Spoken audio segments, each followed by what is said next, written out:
नमस्कार दोस्तों, आज हम एक ऐसे शख्सियत की बात करेंगे जो ना सिर्फ एक सक्सेसफुल बिजनेसमैन थे, बल्कि एक मिसाल हैं, एक इंस्पिरेशन है। उनकी कहानी हमें सिखाती है कि कैसे कठिनाइयों के बावजूद भी सफलता हासिल की जा सकती है। जी हां, मैं बात कर रहा हूं रतन टाटा जी की। उनकी जीवन यात्रा हमें यह सिखाती है कि सच्ची मेहनत और ईमानदारी से कुछ भी हासिल किया जा सकता है। रतन टाटा। टाटा जी का जन्म 8 दिसंबर 1933 को बॉम्बे में हुआ था। उस समय का बॉम्बे आज के मुंबई से बहुत अलग था।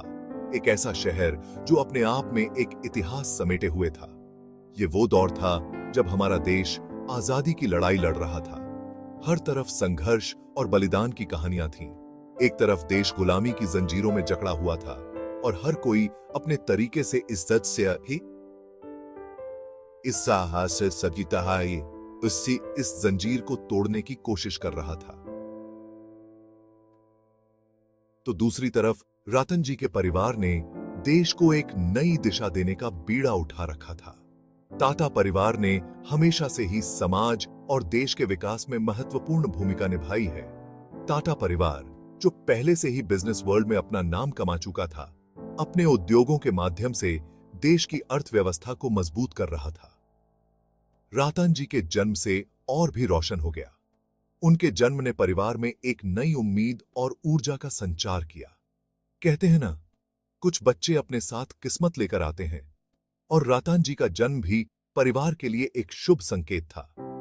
शायद रतन जी भी उन्हीं में से एक थे। उनके बचपन की तस्वीरें और परिवार के साथ बिताए गए पल इस बात का प्रमाण है कि वे हमेशा से ही एक विशेष व्यक्ति थे। उनके परिवार ने उन्हें हमेशा प्रोत्साहित किया और उनके सपनों को पंख दिए। बचपन से ही रतन जी ने अपने परिवार के मूल्यों को आत्मसात किया और उन्हें अपने जीवन में उतारा। उनकी प्रारंभिक शिक्षा और परिवार के साथ बिताए गए समय ने उनके व्यक्तित्व को आकार दिया। स्कूल के दिनों में भी वे हमेशा से ही एक होनहार छात्र रहे। उनके दोस्तों और शिक्षकों ने हमेशा उनकी प्रशंसा की। उनकी प्रारंभिक उपलब्धियां इस बात का संकेत थीं कि वे भविष्य में कुछ बड़ा करने वाले हैं। उनके जीवन में कई ऐसे लोग आए जिन्होंने उन्हें मार्गदर्शन दिया और प्रेरित किया। उनके मेंटर्स और गाइड्स ने उन्हें सही दिशा दिखाई और उनके सपनों को साकार करने में मदद की। रतन टाटा जी की यह यात्रा हमें यह सिखाती है कि अगर हमारे पास सही मार्गदर्शन, मेहनत और ईमानदारी हो, तो हम किसी भी लक्ष्य को प्राप्त कर सकते हैं। उनकी कहानी आज भी लाखों लोगों के लिए प्रेरणा का स्रोत है। रतन जी की पढ़ाई लिखाई शुरू हुई मुंबई के famous cathedral and John Connon school से। उनकी शुरुआती पढ़ाई ने उनमें अच्छे संस्कार और डिसिप्लिन की मजबूत नींव रखी। उसके बाद उन्होंने आर्किटेक्चर की पढ़ाई के लिए अमेरिका का रुख किया। कॉर्नेल यूनिवर्सिटी से आर्किटेक्चर में ग्रेजुएट होने के बाद रतन जी ने हार्वर्ड बिजनेस स्कूल से एडवांस्ड मैनेजमेंट की पढ़ाई भी पूरी की। अब वो समय आ गया था जब उन्हें अपने परिवार के बिजनेस में कदम रखना था। 1962 में रतन जी टाटा ग्रुप से जुड़े, लेकिन यहां उन्हें कोई खास ट्रीटमेंट नहीं मिला। रतन जी ने टाटा ग्रुप के साथ अपने करियर की शुरुआत एक छोटे से पोजीशन से की। उन्होंने टाटा स्टील के जैमशेदपुर फैक्ट्री में एक आम वर्कर की तरह काम किया। वो बहुत गर्मी में भी घंटों काम करते रहते थे। मजदूरों के साथ खाना खाते, उनकी परेशानियां समझते। धीरे धीरे अपनी मेहनत, लगन और दूरदृष्टि से उन्होंने सबका दिल जीत लिया। और फिर वो दिन भी आया जब 1991 में JRD टाटा ने उन्हें टाटा ग्रुप का हेड बना दिया। ये टाटा ग्रुप के इतिहास में एक नए दौर की शुरुआत थी।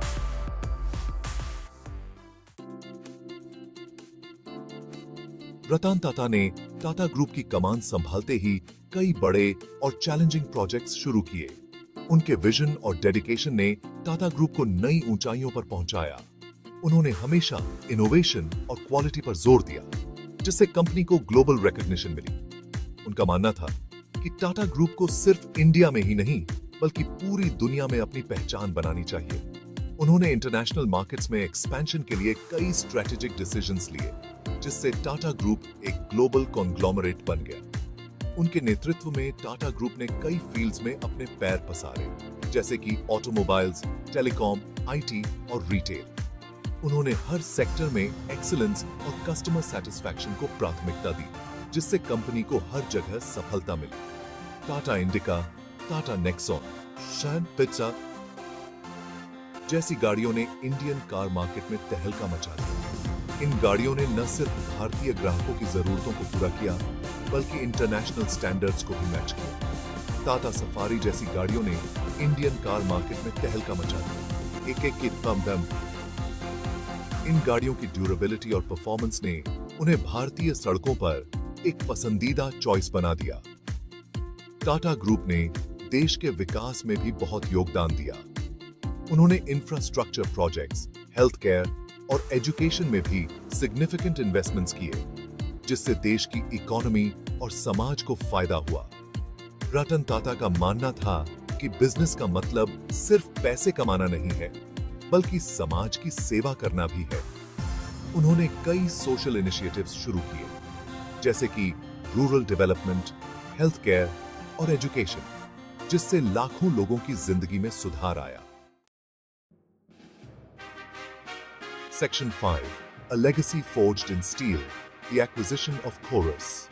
रतन टाटा ने अपने करियर में बहुत से हिस्टोरिकल काम किए, लेकिन उनकी सबसे बड़ी उपलब्धि थी 2007 में British Dutch steel company coarse को खरीदना। यह उस समय का सबसे बड़ा ग्लोबल एक्विजिशन था जो किसी इंडियन कंपनी ने किया था।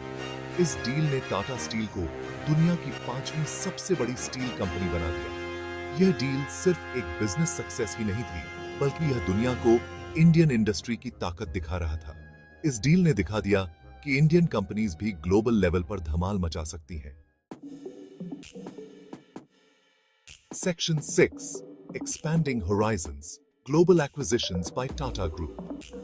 कोरस के अलावा रतन टाटा ने टाटा ग्रुप के लिए और भी कई ग्लोबल कंपनीज खरीदी। इन एक्विजिशंस ने टाटा ग्रुप को एक ग्लोबल पावर बनाने में बहुत बड़ा रोल प्ले किया। टाटा मोटर्स ने 2008 में British luxury car company Jaguar land rover को बाय किया। यह डील इंडियन ऑटोमोबाइल इंडस्ट्री के लिए एक और बड़ी अचीवमेंट थी। टाटा ग्रुप ने British tea company Tetley, European hotel chain Orient Express hotels और American computer consulting firm CSC जैसी कई और फेमस कंपनीज को अपने ग्रुप में शामिल किया।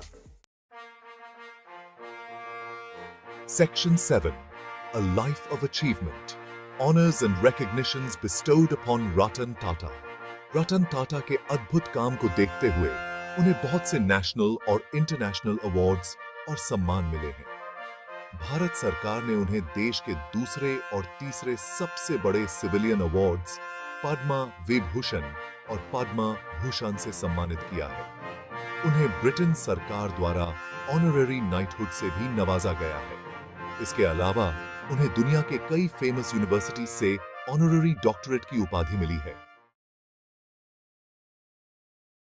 Section 8, Passing the Baton, Choosing a Successor for a Brighter Future. 2012 में रतन टाटा ने टाटा ग्रुप के हेड के पद से रिटायरमेंट ले ली। अपने सक्सेसर के रूप में उन्होंने साइरस मिस्ट्री को चुना। यह एक बहुत बड़ा और इम्पोर्टेंट फैसला था, क्योंकि साइरस मिस्ट्री टाटा परिवार से नहीं थे। रतन टाटा का मानना था कि साइरस मिस्ट्री टाटा ग्रुप को और ऊपर ले जा सकते हैं। हालांकि यह ज्यादा समय तक नहीं चल पाया और कुछ ही सालों बाद साइरस मिस्ट्री को हटा दिया गया। जी ईसा हाँ टाटा अकीसा ये है। Section 9, An Inspiration for Generations, Life Lessons from Ratan Tata. Ratan Tata is not just a businessman. He is an era, a phenomenon that has inspired countless individuals across the globe. Ratan Tata सिर्फ एक businessman नहीं, बल्कि एक युग है। उनकी leadership और vision ने टाटा ग्रुप को ग्लोबल हाइट्स तक पहुंचाया है। उनकी लाइफ करोड़ों लोगों के लिए एक इंस्पिरेशन है। उनकी सिंप्लिसिटी और ह्यूमिलिटी ने उन्हें मासेस के बीच एक आइकॉनिक फिगर बना दिया है। उनकी जिंदगी हमें सिखाती है कि सक्सेस का कोई शॉर्टकट नहीं होता। हर कदम पर मेहनत और डेडिकेशन की जरूरत होती है। मेहनत, लगन, ईमानदारी और दूरदृष्टि ही सक्सेस की कुंजी है। रतन टाटा ने अपनी करियर की शुरुआत हम्बल बिगिनिंग से की थी, लेकिन उनकी विजन और डिटर्मिनेशन ने उन्हें अनपैरेलल्ड सक्सेस दिलाई। रतन टाटा ने अपनी जिंदगी में यही सब कुछ किया और देखिए आज वो कहां पहुंच गए हैं। उन्होंने न केवल बिजनेस वर्ल्ड में बल्कि फिलैंथ्रोपी में भी अपनी छाप छोड़ी है। तो दोस्तों, रतन टाटा की जिंदगी से हमें यह सीख मिलती है कि अगर हम अपने लक्ष्य पर दृढ़ रहें, ईमानदारी से काम करें और समाज के प्रति अपनी जिम्मेदारी को समझें, तो हम भी जिंदगी में कुछ भी हासिल कर सकते हैं। उनकी जर्नी हमें यह भी सिखाती है कि giving back to society is as important as achieving personal success. धन्यवाद।